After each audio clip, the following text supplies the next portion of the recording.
tardes. El día de hoy el tema será expuesto por el maestro en Ingeniería Aldo Alonso Lugo Valadez, orgulloso egresado del programa de Ingeniería Civil de la Universidad de Guanajuato, ex colaborador del aula CID-MUG, maestro en Ingeniería Estructural por la Universidad Autónoma Metropolitana, ponente en congresos internacionales e internacionales como el Congreso Nacional de Ingeniería Sísmica y el International Supercomputing Conference en México. Ganador del primer reto estructural de acero, organizado y patrocinado por Yertau Corsa para estudiantes de todos los programas de posgrado en Ingeniería Estructural de la República. Actualmente ejerce para un despacho de ingeniería de la Ciudad de México y sin más que agregar, bienvenidos. Gracias. Bueno, hoy comienzo con la presentación. Muchas gracias por la introducción. Sí, yo, como mencionan, egresé de la Universidad de Guanajuato ya por el 2016, me titulé en el 2017 y ese mismo año comencé a estudiar la maestría en la Universidad Autónoma Metropolitana, la cual es una de las 3 universidades federales del país, y pues la verdad es una excelente opción. Ahí aprovecho para darles el comercial por si están interesados a hacer un posgrado. Bueno, aquí el título de mi tesis es esta: simulación numérica de conexiones viga presforzada columna que emulan el comportamiento de conexiones monolíticas. Esta tesis fue asesorada por el doctor Eduardo Arellano Méndez, el cual pues está especializado en experimentación y en estructuras de concreto reforzado y presforzado. Comenzaré mostrándoles el contenido. Primero, la introducción de qué se va a tratar esta presentación, de por qué decidimos abordar este problema. Luego les hablaré sobre cómo modelamos estas conexiones, este tipo de conexiones. Alguna base teórica, va a ser pues una pequeña muestra, no les voy a contar a detalle para no hacerlo tan aburrido y para confundirlos pues demasiado. Luego les describiré cómo fue que modelamos estas conexiones, pues en qué nos basamos, qué tomamos en cuenta, para después mostrarles cómo evaluamos estas modelaciones, qué tan buenas fueron nuestras aproximaciones con lo que se observó en las pruebas experimentales. Después les platicaré cómo fue que aplicamos este conocimiento en un análisis de un marco bidimensional con posttensado. Finalmente les platicaré sobre algunas conclusiones y pues observaciones que tuvimos al final del proyecto. Comienzo con la introducción. Y pues bueno, el concreto prefabricado, yo creo que muchos de ustedes están pues muy familiarizados a este tipo de tecnología, la cual pues es una tecnología que nos permite construir pues miembros con una calidad muy alta, y que a su vez nos permiten librar pues claros pues bastante grandes, ya que generalmente estos elementos están construidos con un cierto nivel de preesfuerzo. Pues a resumidas cuentas, por la rapidez del montaje y de construcción de este tipo de estructuras, podemos decir que, ya haciendo la suma total de costos, podemos obtener estructuras más baratas al no gastar tanto en mano de obra y en tiempos de construcción. Sin embargo, pues este tipo de construcciones pues tienen un gran problema, y este problema es a la hora de conectarlas. Con el paso de los años pues nos hemos dado cuenta que hemos tomado pues decisiones erróneas. Aquí les muestro un ejemplo que pasó en un sismo de Armenia, en la ciudad de Spitak, la cual pues fue sacudida por un sismo de intensidad pues elevada, y como ellos no tenían contemplado pues este tipo de efecto sísmico, sus conexiones no estaban diseñadas para resistir las fuerzas laterales. Aquí en la imagen de la derecha les muestro que pues estas conexiones estaban realizadas a través de unas placas y de unas varillas que se soldaban a los elementos que son las traves. Desgraciadamente con este sismo pues muchas de estas estructuras pues se fueron destruidas, y lo cual causó la pérdida de muchas vidas humanas. Entonces, esto pues, nos ha llevado a realizar más estudios y para poder garantizar una conexión efectiva entre las traves y las columnas. Aquí les muestro dos tipos de configuraciones que se han utilizado en el país. La primera es una conexión con varillas soldadas en sitio. Esta fue utilizada a finales del siglo pasado, pero después de pues, una rigurosa investigación llevada a cabo por Rodríguez, pues observó que al soldar las varillas a las placas de unión, aquí se formaba una zona crítica, y esta zona crítica tendía a fallar mucho antes de que se alcanzara la resistencia de la columna, de la trave o de la misma conexión. Es por eso que este tipo de conexiones, la de la izquierda, perdón, ha venido en desuso. De hecho, ya está prohibida por las normas. La otra alternativa, que es la que se utiliza pues, con mayor frecuencia, es la de la conexión de tipo ventana, en la cual, como se observa, dejan unos vanos dentro de la columna, y a esta columna llegan traves con sección de forma de U.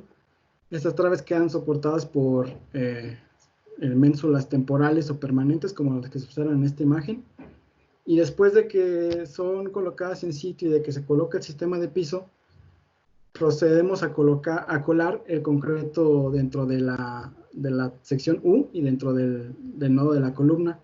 Esto para intentar emular lo que es una conexión monolítica. Asimismo, pues se continúan desarrollando tecnologías para poder utilizar elementos prefabricados en la construcción y poder aprovechar todas sus ventajas. Esta es una investigación realizada por el Dr. Pampanin, en la cual consiste en implementar unos torones postensados adheridos dentro de las traves de los marcos. Estos torones postensados adheridos pues, nos permiten disipar algo de energía al haber un ligero balanceo entre la columna y las traves, como se observa en la imagen izquierda. Esto concentra el daño en las varillas de continuidad y limita el daño a los elementos de concreto pues reforzado. También otra ventaja que tiene este tipo de tecnologías es que después de tener un evento sísmico fuerte, la misma carga axial de los torones potenciados adheridos logra que las traves vuelvan a ser comprimidas y se observe un pequeño efecto de recentrado en la estructura, con lo cual las deformaciones permanentes pues, se disminuyen. La conexión que vamos a estudiar, bueno, que estudié en mi tesis, pues es esta, es como les mencionaba, son unas traves cuyos extremos tienen forma de U. Estas traves llegan a las columnas, se les coloca el sistema de piso y finalmente se cuela en sitio. Para poder lograr la continuidad entre un extremo de una trave y el otro, pues tienen que colocar unas varillas de continuidad, que son estas que se ven aquí en la sección A.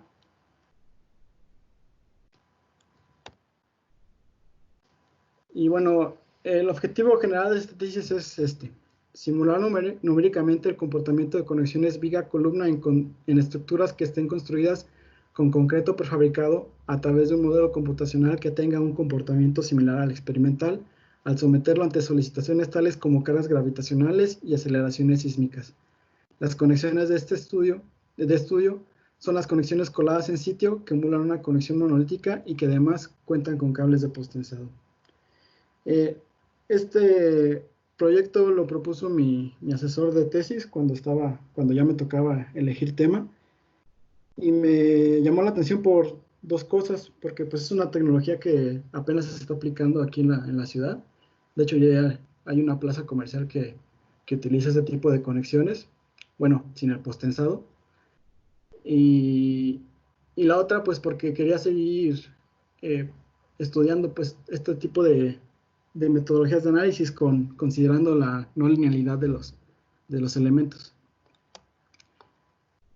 Estos son los objetivos específicos que tuvimos que cumplir para llegar al objetivo final. El primero fue establecer una manera correcta para crear modelos no lineales de plasticidad distribuida que puedan simular el comportamiento de un tipo específico de conexión entre elementos de concreto prefabricado. El segundo fue implementar estos modelos calibrados de las conexiones a un modelo de un marco bidimensional para estimar las propiedades estructurales de interés.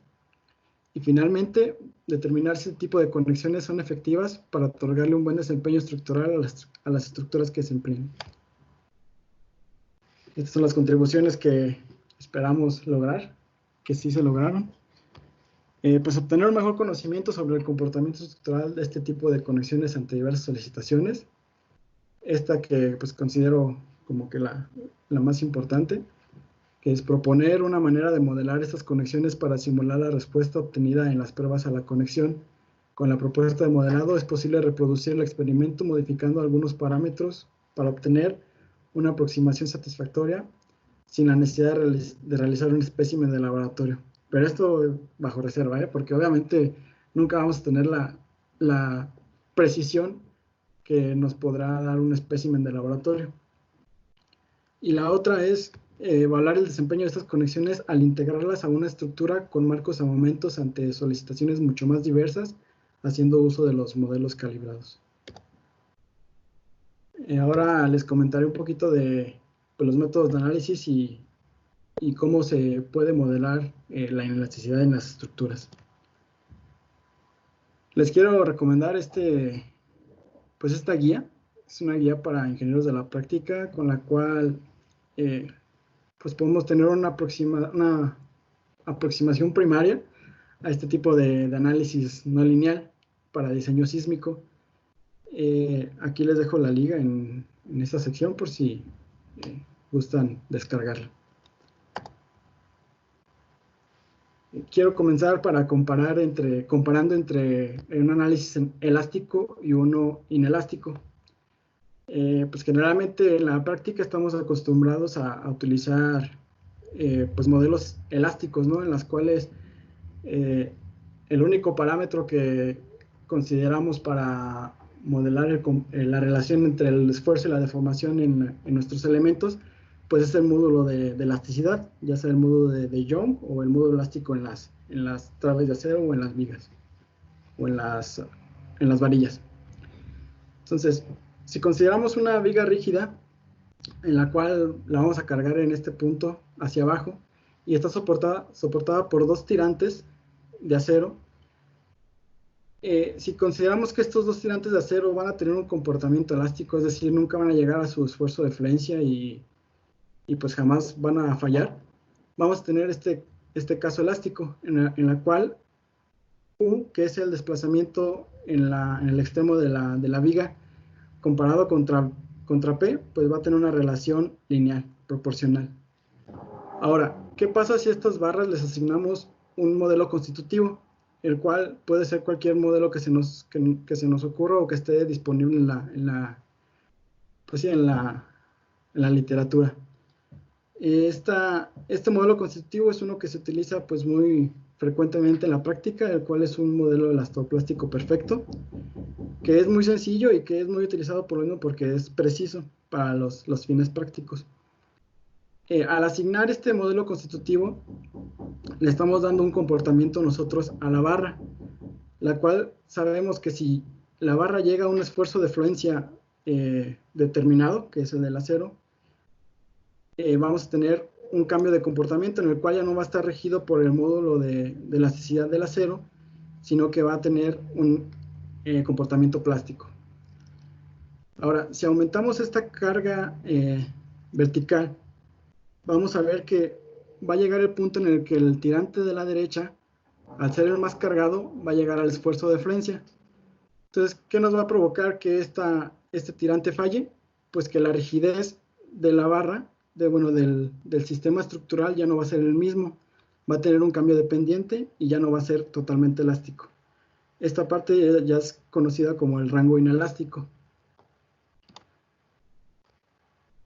Entonces, ya viéndolo en un marco bidimensional, como es este caso, y si cargamos este marco con una fuerza lateral incremental, podemos ir observando el daño gradual en los elementos. Generalmente este daño se procura que se genere en las traves o y inevitablemente por la concentración de cargas laterales, pues en la base de las columnas. Entonces, aquí podemos ver cómo sería un daño en el elemento estructural, que es la trave. Si graficamos el incremento del cortante basal y lo graficamos contra el desplazamiento en la azotea, podemos ver que al inicio, como no hay ningún elemento dañado, pues vamos a tener un comportamiento elástico. Pero en cuanto empiecen a dañarse poco a poco estas articulaciones, en cuanto empiecen a formarse, pues vamos a tener un cambio en la rigidez de nuestra estructura. Este cambio en la rigidez, pues eventualmente nos va a llevar hasta la falla, ¿no? Hasta este incremento. Esto es lo importante de considerar la inelasticidad, que podemos estimar la resistencia real de la estructura y cuáles son los elementos propensos a dañarse o pues sí, críticos, las zonas críticas de nuestra estructura. Ahora, ¿cómo podemos modelar este tipo de elasticidad o con qué tipo de elementos podemos utilizar para obtener la no linealidad de nuestras estructuras? Existen dos tipos de elementos, o más bien dos tipos de plasticidades. El primer tipo de plasticidad es el de la concentrada, la cual podemos concentrar los efectos inelásticos, ya sea en los extremos de los elementos o en el centro del elemento. La ubicación de esta articulación pues va a depender en las zonas donde nosotros creamos que se van a generar los elementos mecánicos máximos.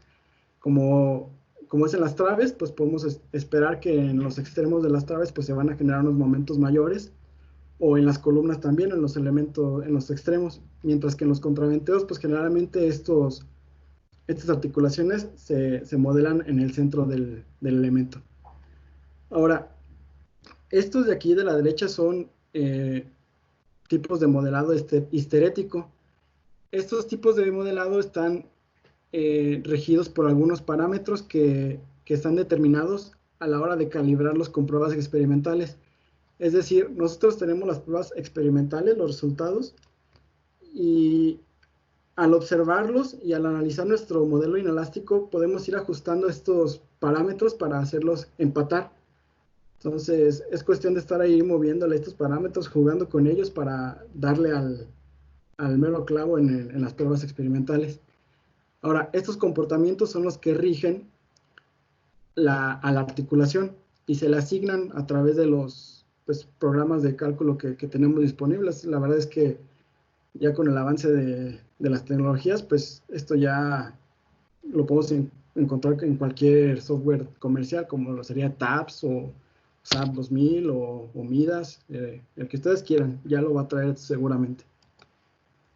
El otro tipo de plasticidad es esta, la distribuida, la cual ya no hay necesidad como tal de asignarle un comportamiento a la articulación, sino que la misma definición de la sección transversal y de los materiales que componen estos elementos, pues va a ser que, así como los elementos mecánicos también, van a ser los que le van a dar el comportamiento inelástico.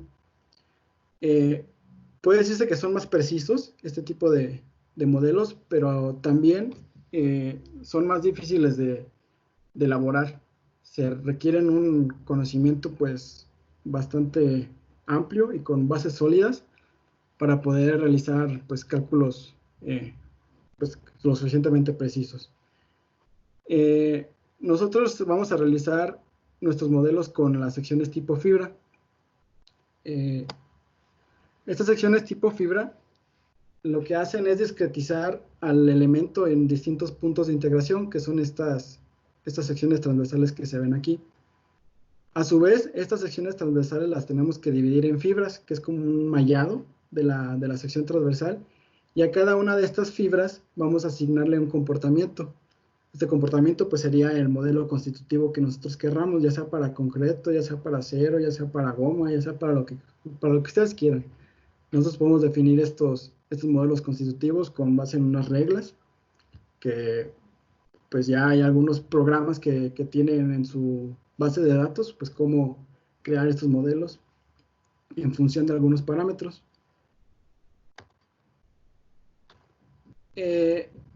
Y sobre estos modelos constitutivos, pues uno puede complicársela como lo requiera el experimento, ¿no? Podemos decir que para fines prácticos, si consideramos un comportamiento elastoplástico del acero, vamos a llegar a aproximaciones muy buenas. Pero ¿qué pasa si queremos analizar una prueba cíclica? En ese caso, pues ya tendríamos que considerar algunas cosas como es la pérdida de rigidez, pérdida de resistencia y el comportamiento histerético del material. También lo mismo para el concreto, podemos tener un modelo constitutivo muy sencillo, que no soporte nada la tensión, o también podemos tener un modelo que sea pues más complejo, en la cual podemos registrar de mejor manera cómo va a evolucionar la carga y la recarga del material al estar sometido en un comportamiento cíclico. Ahora, después de esta embarradita de teoría, ya les voy a platicar cómo fue que construimos los modelos de las conexiones. Estas conexiones las hicimos basándonos en pruebas experimentales realizadas por el doctor Guerrero del Instituto de Ingeniería de la UNAM, en la cual probaron 7 especímenes con configuraciones distintas de la conexión. Estos especímenes variaban en procedimientos constructivos y en la separación de los estribos en viga.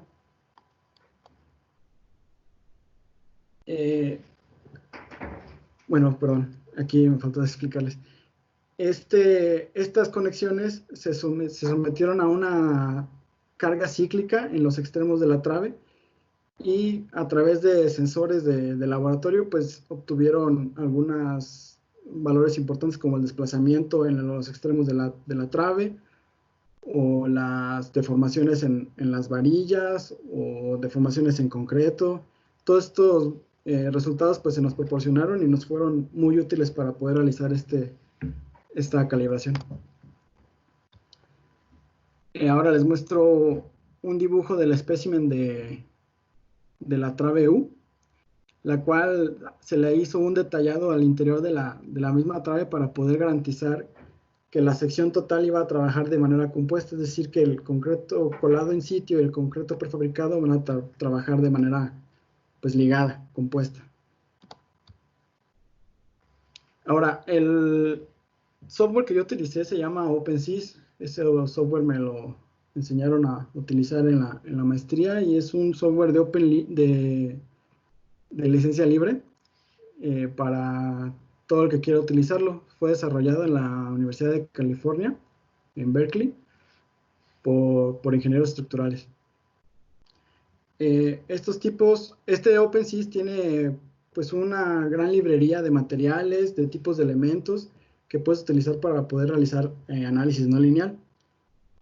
Estos son los 4 elementos que yo utilicé para mis modelos. El primero, como su nombre lo dice, es un elemento viga columna, en la cual podemos capturar la no linealidad o la inelasticidad en nuestros elementos, en las traves o en las columnas.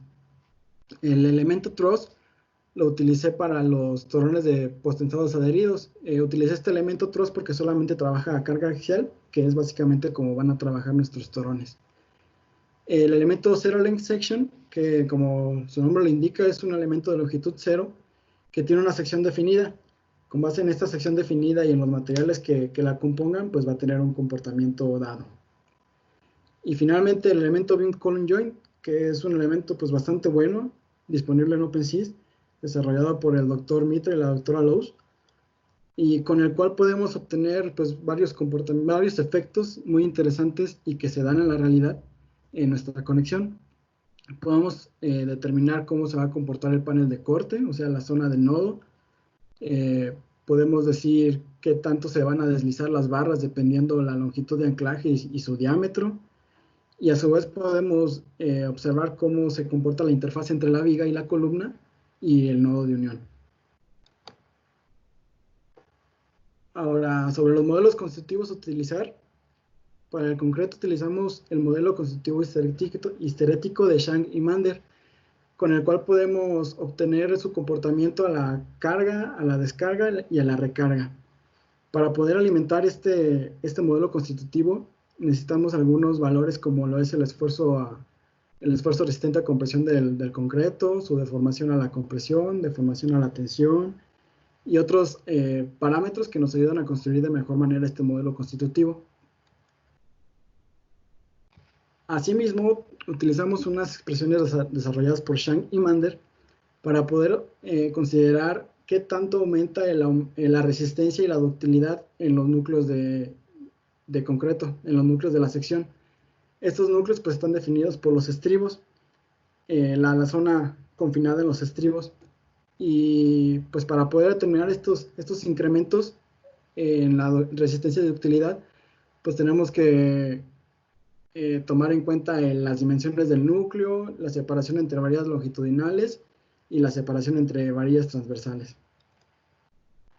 Para el concreto no confinado, pues utilizamos los datos de las pruebas experimentales con el esfuerzo último a la compresión de 550 kilogramos por centímetro cuadrado.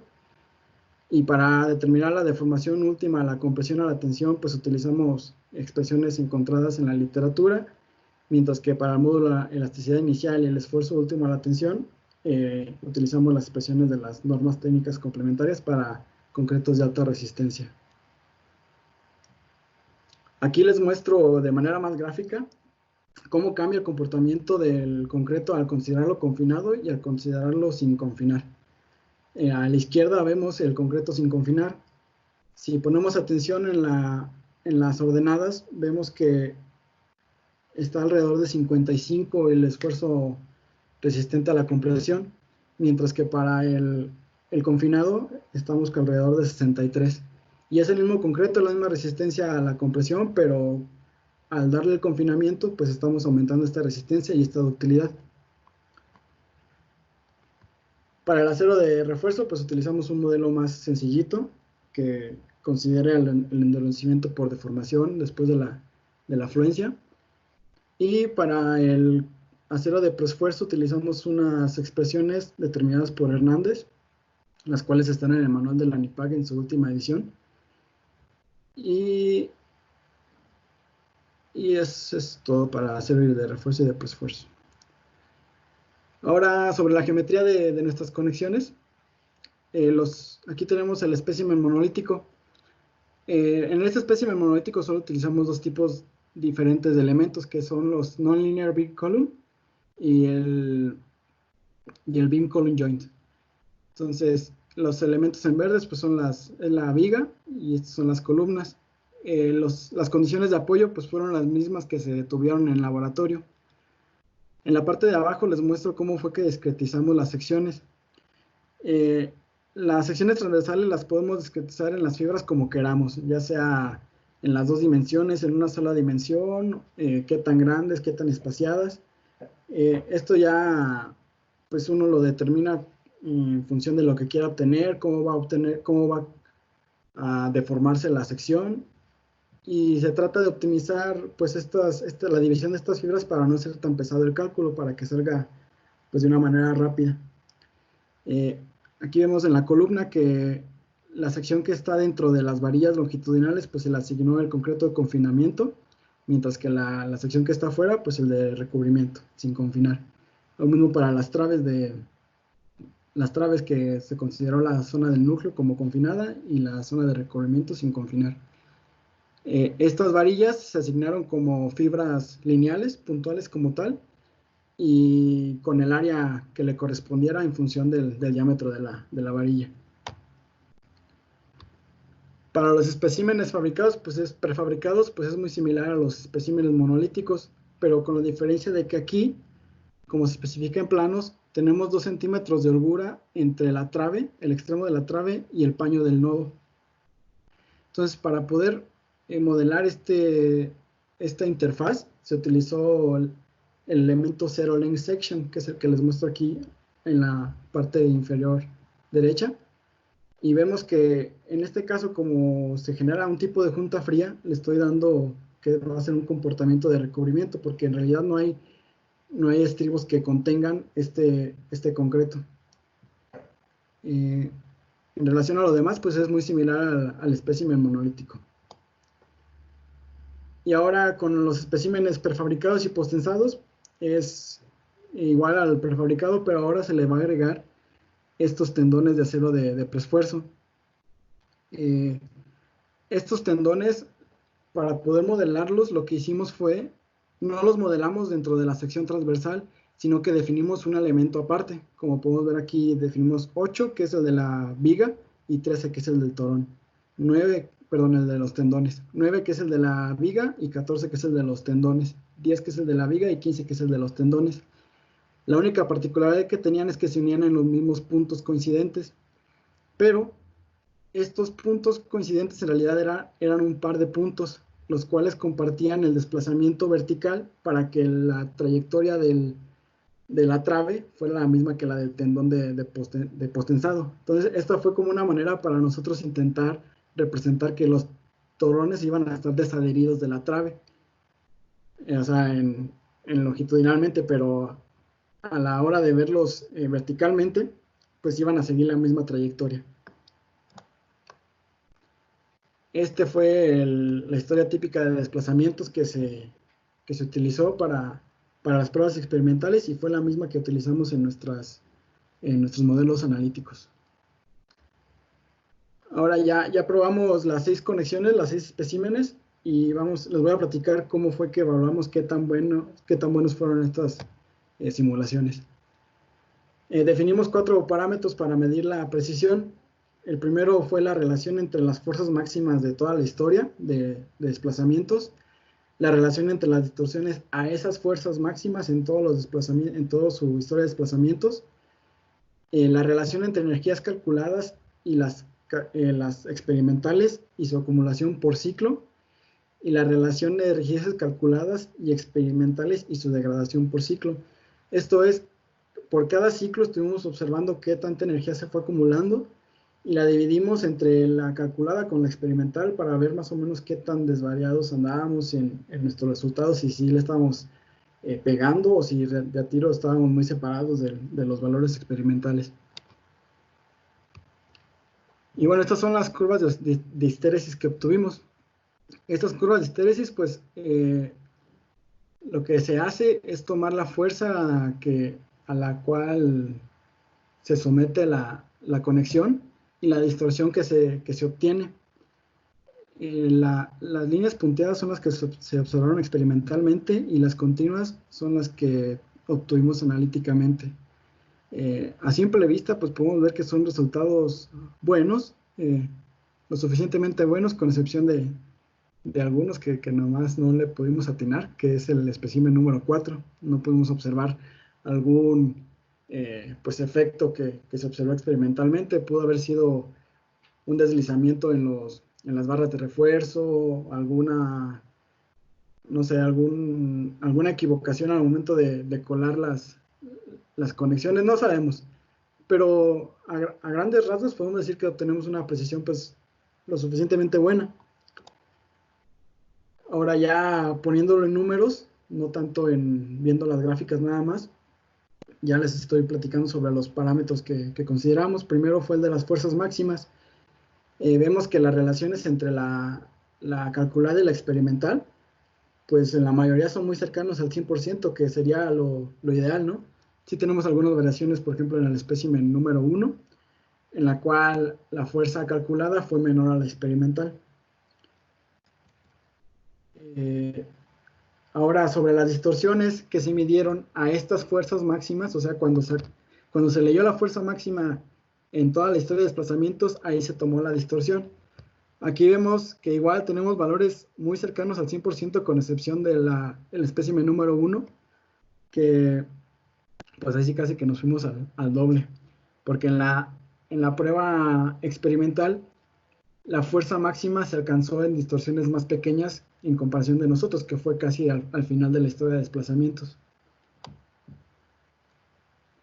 Ahora, para poder calcular las relaciones, más bien para poder observar y comparar de mejor manera las relaciones entre las rigideces y energías calculadas con respecto a las experimentales, utilizamos estos diagramas de caja, los cuales son muy útiles para poder observar pues valores estadísticos muy importantes, como es la media, la mediana, varianzas, y pues también ver cuántos valores atípicos tenemos en nuestros resultados. Para la relación entre energías disipadas calculadas con respecto a las experimentales, vemos que aquí estamos muy cercanos al 100% en la mayoría de los especímenes, pero por ejemplo, si vemos el espécimen número 6, tenemos que hay una mayor pues desviación en nuestros resultados, ya que nuestros bigotes de los diagramas de caja están más alargados de la media. También tenemos algunos valores atípicos que llegan hasta el 2.5, mayores al 2.5 y pues también menores al 0.5, ¿no? Pero dentro de lo que cabe, podemos decir que el espécimen número 5, que era el de prefabricado y postensado con separación de estribos a cada 15, tenemos pues una mejor aproximación. Aquí en estas gráficas lo que hicimos fue colocar la acumulación de energía disipada. Las líneas que están con un color más clarito son las observadas analíticamente, o sea, con nuestros modelos, y las de color más fuerte son las experimentales. Ahora ustedes dirán, ¿cómo se calcula esta acumulación de energía disipada? Esta acumulación de energía, o sea, la energía por ciclo, es el área que está bajo la curva de los ciclos de histéresis. Si les voy a regresar un poquito. Si tomamos, por ejemplo, un ciclo de histéresis, este de aquí, el más grande, el más largo, la energía disipada es la que se encuentra dentro de esta área. Entonces, por cada ciclo tenemos una energía disipada distinta, tanto para analítica como para experimentalmente. Y esta fue la energía que estuvimos comparando en estas gráficas. Si las comparamos entre las analíticas y las experimentales, para las 5 especímenes tenemos buenos resultados, mientras que para el cuarto, como les digo, es el negrito en el arroz, tenemos una mayor desviación en nuestros resultados. Ahora, ¿qué pasa con las rigideces calculadas respecto a las experimentales? Para calcular estas rigideces, lo que hicimos fue tomar el valor máximo de la distorsión por ciclo con su fuerza máxima y trazamos una línea diagonal. Creo que es mejor si se los muestro gráficamente. Trazamos una línea diagonal entre la distorsión máxima, la distorsión mínima y pues con su fuerza máxima, ¿no?, correspondiente. Entonces, igual para cada ciclo empezamos aquí en niveles de energía muy chiquitos, nos vamos deformando cada vez poquito más, y como ven, la línea que une estos dos picos pues se va acostando. Esto nos quiere decir que la rigidez de nuestra conexión pues va disminuyendo, porque para tener una distorsión mayor va requiriendo una fuerza cada vez menor. Entonces, esto fue lo que comparamos en esta gráfica, que fue la rigidez observada por ciclo calculada con respecto a la experimental. Y vemos que en el caso de la rigidez tenemos distorsiones, más bien desviaciones de valores pues más pequeñas. Entonces, igual los valores de la rigidez pues todos están sobre 1, pero están entre 1 y 1.2. Entonces tenemos pues resultados lo suficientemente precisos como para decir que son buenos. O sea, tampoco van a ser perfectos, pero sí podemos proceder. De valores atípicos, pues tenemos muy poquitos, mucho menos que en el caso de las energías. Y vemos que el tamaño de las cajas es más pequeño, lo que nos indica que las distorsiones, que la mayoría de los valores de estas relaciones pues están concentradas dentro de estas cajas y tenemos menores desviaciones. Esta fue la degradación de rigidez por ciclo. Igual, la línea en color más claro es la observada analíticamente, mientras que la de color más oscuro es la experimental. Y vemos que para todos los especímenes tenemos pues buenos resultados.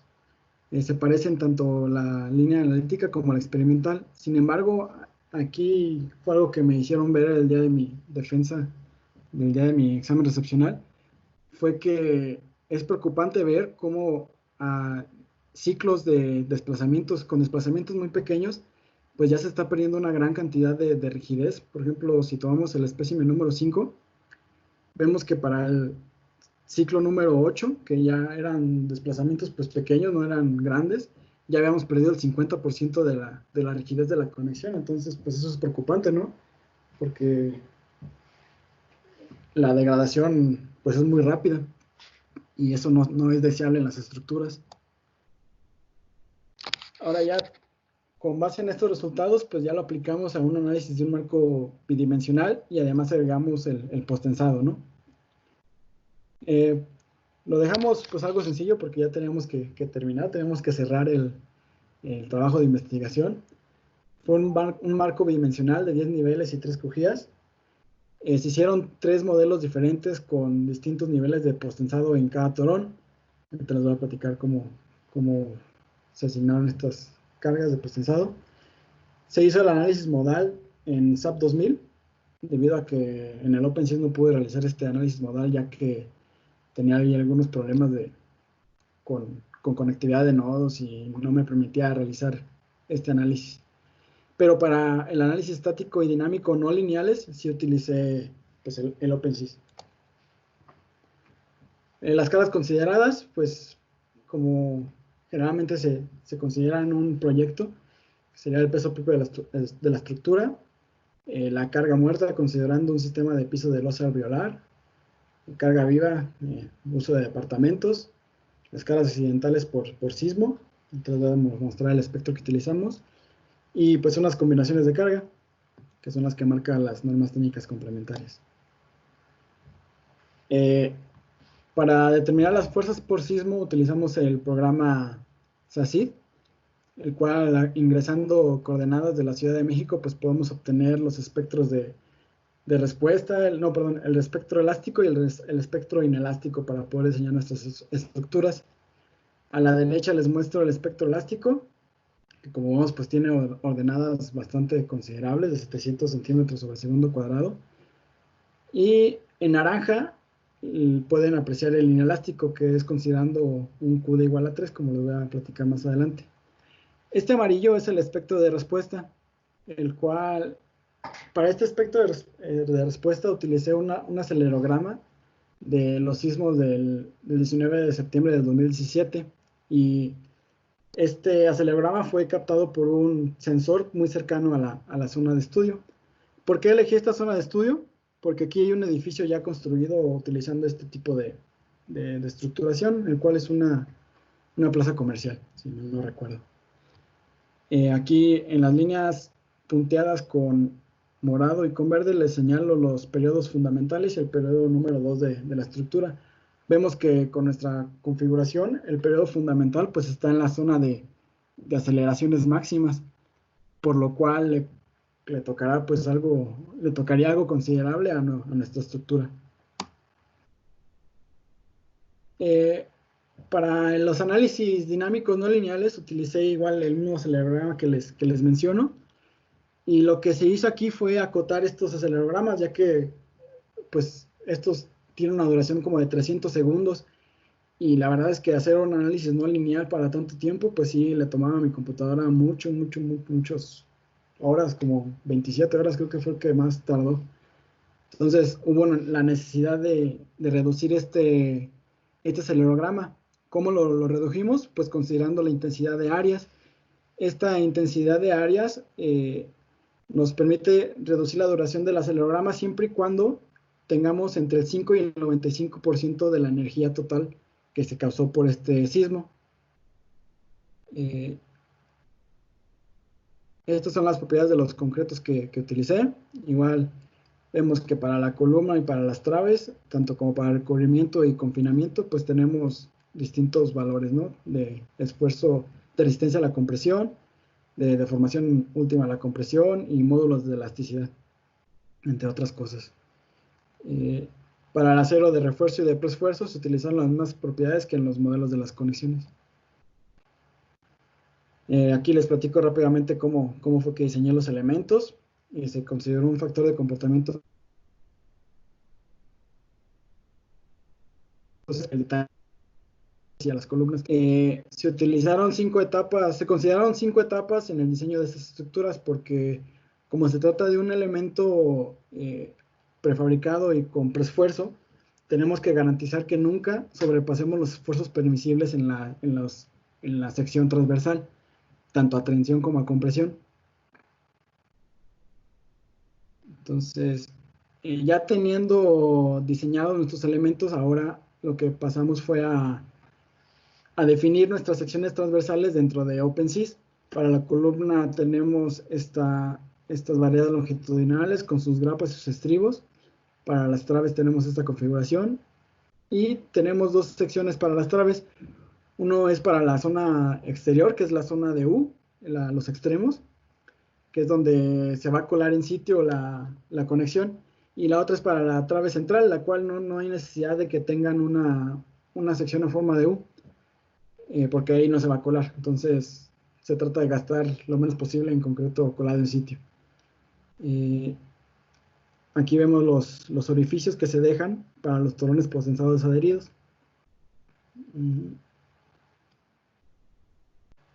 Ahora bien, hicimos un análisis estático no lineal para observar el comportamiento de nuestra estructura al ir incrementando poco a poco las cargas laterales en ella. Entonces, estas cargas laterales tienen pues este patrón triangular y vamos a ir observando el desplazamiento del nodo de control, que generalmente es en la zona de azotea. Entonces, para el análisis dinámico no lineal, como les mencionaba, se utilizó un registro acotado, más 35 segundos sin excitación, para ver cómo era el comportamiento en vibración libre de nuestra estructura. Se utilizó un tamaño de paso muy pequeño, de 0.5 por 10 a la menos 4 segundos.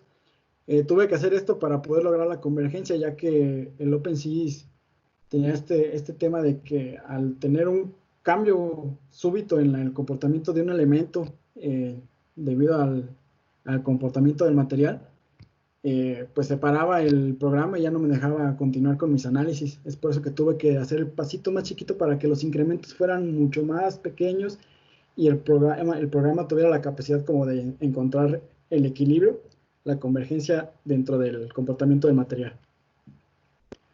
Respecto al amortiguamiento, se considera el modelo de Rayleigh con una fracción del amortiguamiento crítico del 5%.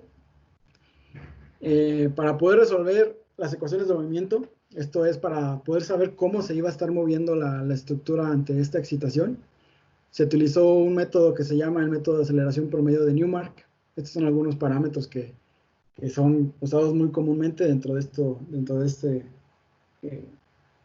este método, el de Newmark. Asimismo, se realizó un análisis escalando el registro a un 250% para poder observar un mayor daño en la estructura, ya que al 100% pues sí había daño, pero en realidad era muy poco, como que diseñamos también nuestro marco que le hacía lo que el viento de Juárez. Por eso tuvimos que aumentar pues bastante el registro para obtener mayor daño. Bueno, esto fue como asignamos las masas que van a ser consideradas al momento de calcular nuestro periodo. Se asignaron pues, las masas tributarias en el nodo de las conexiones. Haciendo el análisis modal en SAP 2000 para poder obtener los periodos y las masas modales, vemos que para el primer modo tenemos un periodo de 1.11, que pues es más o menos lo que se esperaría para una estructura de 10 niveles, mientras que para el segundo modo de vibrar de 0.36 segundos. La masa acumulada, o sea, la masa modal, pues está arriba del 90%, que es lo que nos pide la norma para cuando hacemos análisis modal espectral. Este es el análisis, los resultados del análisis estático no lineal. Estas que les pongo aquí son las curvas de capacidad de carga, como les mencionaba al principio. En estas curvas lo que hacemos es comparar la carga lateral en la base de nuestra estructura, contra el desplazamiento de nuestro nodo de control, que es el de la azotea. Entonces, ¿de qué nos sirven estas curvas de capacidad de carga? Pues podemos observar varias cosas. La primera, la rigidez inicial de nuestra estructura, que es la pendiente que tiene al principio de la carga lateral. Asimismo, podemos ir viendo cómo va perdiendo la rigidez de nuestra estructura y vamos a llegar hasta un punto máximo que es cuando se llega a la falla, o bien cuando nuestro análisis deja de converger, que no necesariamente va a ser lo mismo. O sea, puedes tener que tu análisis se para, por lo que les comentaba hace rato de inconsistencias en el análisis numérico, pero no necesariamente eso va a significar la realidad que ahí va a fallar. Entonces, pero sí puede ser un parámetro como para decir, ¿sabes qué? A partir de este punto algo raro va a pasar y por algo va a ser el cambio tan súbito en el comportamiento de la estructura. Entonces, podemos obtener una resistencia máxima, que es la leída al final de la historia de carga. Asimismo, podemos idealizar nosotros pues estas curvas de capacidad de carga para poder obtener un desplazamiento de fluencia. Este desplazamiento de fluencia lo podemos utilizar con nuestro desplazamiento último para poder saber qué tan dúctil es nuestra estructura. Como sabemos, ductilidad pues es la capacidad de deformarse de cualquier cosa, ¿no? Entonces, ya resumiendo todo lo observado en estas curvas de capacidad de carga, vemos que para el modelo sin postensado, que es la línea azul, tenemos una rigidez inicial más pequeña. Asimismo, una resistencia lateral, pues también más pequeña. Vemos que conforme aumentamos la intensidad del preesfuerzo en estos torones, nuestra rigidez lateral incrementa un poco. Aquí vemos, la verde es la del postensado con 5 toneladas por torón, y la roja es la postensada con 10 toneladas por torón, perdón. Entonces, esto fue algo que nos llamó mucho la atención, que no esperábamos, pero que sabíamos que podía pasar. Entonces, utilizando estos cambios en la rigidez lateral, hicimos una estimación del periodo fundamental, cómo iba a cambiar nuestro periodo, con base, les digo, en la rigidez lateral y también con la masa modal del primer modo de vibrar. Entonces aquí tenemos el peso total de la estructura, la masa total, la masa que se activa en el primer modo, la rigidez lateral, y con la rigidez y la masa modal sacamos una frecuencia, y esta frecuencia nos da un periodo. Entonces vemos que para el modelo sin postensado tenemos un periodo más alto. ¿Qué nos quiere decir esto? Que nuestra estructura es un poco más flexible. Conforme aumentamos la carga, conforme aumentamos el postensado en los torones, pues nuestra estructura se va a ir haciendo un poquito más rígida. Entonces, ¿qué nos puede causar este incremento en la rigidez de nuestra estructura? Que si estamos considerando que estamos en una zona de aceleraciones espectrales pues bajas, al momento de rigidizarla puede que nos movamos un poquito más hacia la zona crítica de aceleraciones, lo que nos va a provocar mayores fuerzas sísmicas en nuestra estructura. Entonces ahí es algo que hay que tomar en cuenta al pues añadir este tipo de tecnologías. Este fue el perfil de distorsiones que obtuvimos con el análisis pushover, y vemos que casi llegamos al 2%, que es la distorsión permisible que nos marca las normas técnicas complementarias para este tipo de estructuras. Entonces, lo cual podemos decir que las normas pues están bien, están fundamentadas, y que también hicimos bien nuestros modelos. Para análisis estático no lineal, seguimos aquí con el pushover. Aquí les muestro los diagramas de momento curvatura, tanto de las traves como de las columnas. Las líneas que están punteadas son las que se obtienen al analizar solamente la sección, y al hacer esto podemos darle una curvatura muy grande a nuestra sección y obtener el momento flexionante que le corresponde a esta determinada curvatura. Las que están en una línea más gruesa fueron las que obtuvimos en nuestros análisis pushover, que fueron los elementos más críticos. Pero para la columna vemos que sí, bueno, más bien para las traves vemos que no llegamos a la curvatura máxima en la que ya la pérdida, la resistencia de la trave pues ya disminuye pues de manera importante. Nos quedamos apenitas pasando la curvatura de fluencia, mientras que para las columnas sí pudimos llegar un poquito más allá de la curvatura de fluencia, por lo que decimos que lo que fallaron fueron las columnas. Aquí esta es una determinación de las articulaciones, nada más para mostrarlo de manera muy gráfica en la siguiente imagen que les voy a mostrar. Y pues bueno, son como una simbología para ver qué tan articulada, qué tan plásticas están nuestras articulaciones. Aquí vemos para el modelo con postensado de 10 toneladas en cada torón.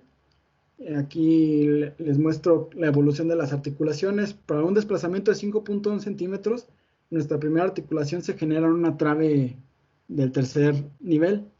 Un desplazamiento de 10 centímetros, vemos que ya empiezan a articularse los extremos de las traves pues, en múltiples niveles, así como en las bases de las columnas.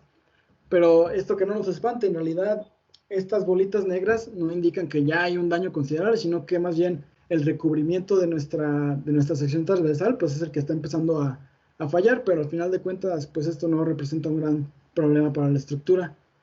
Vemos que para el 20 centímetros igual ya tenemos una cantidad mayor de articulaciones y otras en algunas columnas que lo menos que queremos es ver articulaciones en columnas, pero aquí ya tenemos dos. Continuamos con 30 centímetros y vemos que en las traves ya se empieza a observar pues una plasticidad más importante, y en estas dos columnas de aquí abajo también. 40 centímetros, pues mayores articulaciones, y ya vemos que la columna de la derecha es la que empieza a tener mayor cortante basal y por lo tanto mayor articulación. Y ya para el último desplazamiento que obtuvimos con los desplazamientos de control fue el de 41.6, que fue ya hasta lo que pudo converger nuestro modelo. Y vemos aquí que el elemento, como les mencionaba, que falló fue una columna, fue la columna de la base. Esto no nos representa una inestabilidad en nuestra estructura. La estructura va a poder seguir cargando pues lateralmente y se van a ir desarrollando poco a poco más articulaciones. Sin embargo, fue una limitación de mis modelos que este cambio súbito en la resistencia de nuestro marco, de nuestra estructura, pues hizo que el análisis dejara de converger y se interrumpiera, por lo cual no pudimos obtener como que la zona de la descendencia de resistencia. Esto es comparando los tres modelos, perdón. El que no tiene postensado es el que está arriba, el que tiene postensado de 5 toneladas por torón es el del medio, y el de abajo es el que tiene 10 por torón. Y vemos que se comportan de manera muy similar. Tienen desplazamientos últimos pues también muy similares, de 41, 42.5 y 41.6. Ahora, sobre el análisis dinámico no lineal, esto fue aplicando el acelerograma, el registro de aceleraciones en nuestra estructura. Esto fue lo que obtuvimos. No notamos grandes diferencias en la historia de desplazamientos en la azotea con el sismo al 100%. Vemos que al final, ya en la historia de vibración libre, pues tienden a regresar a cero porque no hay daño permanente en la estructura. Mientras que para el sismo escalado a 2.5 veces, ya notamos ahí una diferencia entre el modelo que tiene un postensado de 10 contra el que tiene de 5 y de 0. Vemos que para el modelo de 10 toneladas, que aquí les estoy mostrando a la derecha, el de sismo del 250%, tenemos deformaciones permanentes pues muy muy pequeñas de 0.25 centímetros aproximadamente, mientras que para los modelos con menores niveles de postensado, pues tenemos unas deformaciones permanentes un poquito más grandes, de arriba de 2 centímetros. Aquí en la historia de desplazamientos de la azotea con el sismo al 100%, podemos observar nada más esto, que ya cuando estamos en la parte de vibración libre, el posttensado nos ayuda a regresar más pronto al equilibrio estático, mientras que para el posttensado de cero, o sea, sin posttensado, tarda un poquito más en regresar al equilibrio. Entonces, aquí podemos decir que estamos obteniendo este efecto de recentrado en nuestra estructura que es conferido por el posttensado desadherido. Bueno, hasta aquí nada más les muestro el perfil de distorsiones tanto para el sismo del 100% y 250%. Y vemos que si le metemos el sismo de 250%, nuestra distorsión es menor al 2%. Entonces, estamos cumpliendo con norma todavía. Y bueno, estos son los ciclos de histéresis. El de la izquierda es el sismo al 100% y el de la derecha es el sismo al 250%. Esto es en columnas. Y vemos que la energía disipada en el sismo al 250% es mayor, pero esto es debido a que tenemos pues un daño mayor, es decir, hay mayores grietas y tenemos ahí una disipación de energía pues más grande. Si comparamos entre los niveles de posttensado de 10, 5 y de 0, vemos que para el modelo con posttensado de 10 toneladas por torón fue el que estuvo sometido ante excitaciones sísmicas más grandes por el cambio de periodo que les comentaba anteriormente. Entonces le tocaron aceleraciones sísmicas mayores y esto fue lo que hizo que alcanzáramos distorsiones y resistencias de la columna mayores. Para las traves, que son las crujías, aquí se ve pues un poquito mejor el cambio entre la energía disipada entre el sismo al 250% y el sismo al 100%. Vemos que obviamente, como se esperaba, las traves se iban a dañar mucho más y esto nos iba a dar una mayor disipación de energía. De igual manera, comparando entre los tres niveles de posttensado distintos, vemos que para el posttensado de 10 le tocaron unas ordenadas espectrales pues mayores y por lo mismo se distorsionó un poquito más, tuvo una mayor rotación. Aquí nada más les señalo cuáles fueron los elementos más críticos, que son los que corresponden a los ciclos de histéresis que les mostré anteriormente. Y este es los ciclos de histéresis global, o sea, midiendo el desplazamiento de nodo de control a lo largo de todo el acelerograma. Vemos que son muy similares unos contra otros entre los niveles de posttensado, pero pues sí, obviamente vemos que para el sismo del 250% ya tenemos ahí un daño muy considerable. Estamos teniendo pues estos ciclos de histéresis muy irregulares. En cambio, el del 100% tenemos unos ciclos de histéresis un poquito más regulares. Conclusiones para concluir con todo lo que les he estado platicando. Sobre la simulación de las conexiones, que fue la primera etapa de la tesis, pues podemos decir que se llegan a aproximaciones aceptables para los tres tipos de conexiones. Otra cosa, que se pueden utilizar las técnicas empleadas en estos modelos para elaborar marcos bidimensionales en OpenSys y así estudiar el comportamiento ante ciertas solicitaciones de una estructura que tenga conexiones como las estudiadas. Siguiendo la metodología propuesta, se pueden estudiar otras conexiones que no han sido ensayadas debido a los costos y tiempo que son necesarios para construir y probar a los especímenes y así predecir el comportamiento de esas conexiones con una precisión aceptable.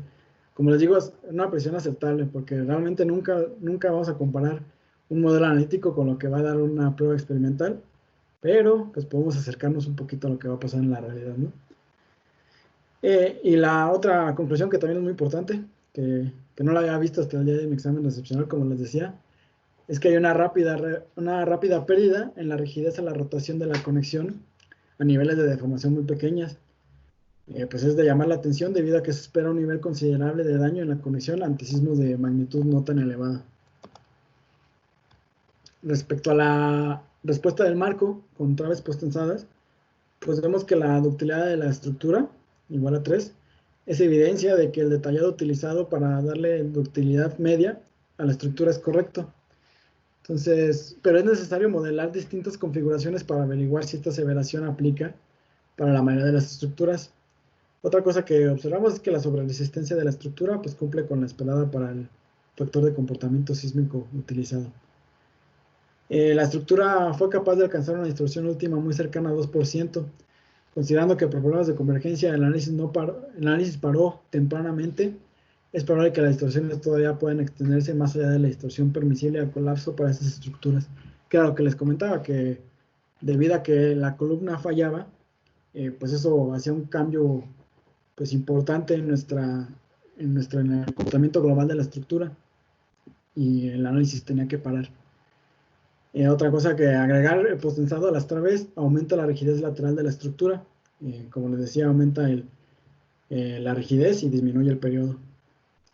No se captura el efecto de bandera que se esperaba. Este efecto de bandera es un efecto que se ve en las conexiones que tienen la tecnología de postensado desadheridos. Tal vez una de nuestras hipótesis por las que no obtuvimos este efecto de bandera, pues puede ser porque no le aplicamos pues, el suficiente postensado. A lo mejor metiéndole una más toneladas a nuestros torones, pues pudimos haber observado este efecto de bandera. Y sin embargo, sí podemos observar un efecto de recentrado, que es algo de lo que se esperaba, y además de que la estructura regresa al equilibrio estático en un tiempo menor. Esto es un poco del trabajo que se quedó pendiente, que por cuestiones de tiempo no alcanzamos a completar, pero pues aquí está por si a alguien le interesa continuar con el tema, si tiene ganas de hacer una tesis, pues por acá la andamos esperando. El trabajo futuro sería aumentar la cantidad de modelos con distintas configuraciones y niveles de postensado para realizar aseveraciones mejor fundamentadas, analizar un modelo de un marco tridimensional, o sea, ya en 3 dimensiones, para evaluar la influencia de las excitaciones bidireccionales en el desempeño de estas conexiones. Además, un buen complemento sería considerar la interacción suelo-estructura para calificar el comportamiento de la estructura si está desplantada sobre suelos desfavorables, como serían los de la Ciudad de México, que son muy arcillosos, en la zona del lago. Lograr simular el comportamiento estructural de estas conexiones a través del método de los elementos finitos, los cuales probablemente darían mejores resultados, pero que a su vez conllevan un nivel de dificultad mayor. Aquí debo de confesarles que yo empecé con la metodología de elementos finitos para intentar modelar la inelasticidad de estas conexiones. Estaba utilizando el programa ANSYS y no, la verdad es que era muy complicado obtener el comportamiento cíclico, porque al momento de regresar la carga en la misma dirección, al tener grietas en el concreto, como que ahí se generaba no sé, ya no había continuidad entre los nodos de mis elementos, los elementos tridimensionales, y eso hacía que mis modelos pues nada más no convergieran, nunca pude hacerlos jalar, pero ahí queda el proyecto por si alguien puede y a alguien le interesa, pues que se anime. Y por último, pues utilizar un modelo constructivo un poquito más complejo para la relación entre el esfuerzo y la deformación del acero. Tal vez con este modelo constructivo ya podamos obtener pues, de mejor manera lo que se observó en todos los modelos inelásticos. Estas son las referencias que utilicé, las principales que utilicé durante mi tesis de maestría. Pues destacar Bennett, que fue la parte del ensayo de las conexiones. Aquí Guerrero y colaboradores, que fue los resultados experimentales de las pruebas prefabricadas. Les digo, si están interesados, les puedo mandar las ligas, los artículos, y si ustedes gustan, para que les puedan dar una ojeada. Shang y Mander, que fue en el que me basé para los modelos constitutivos del concreto, y así para tomar el efecto del confinamiento en las secciones transversales. Y bueno, el manual de OpenSys, que no, sin el manual de OpenSys, el OpenSys Wiki, no hubiera podido sacar esto avante. Y sería todo de mi parte. Si tienen alguna duda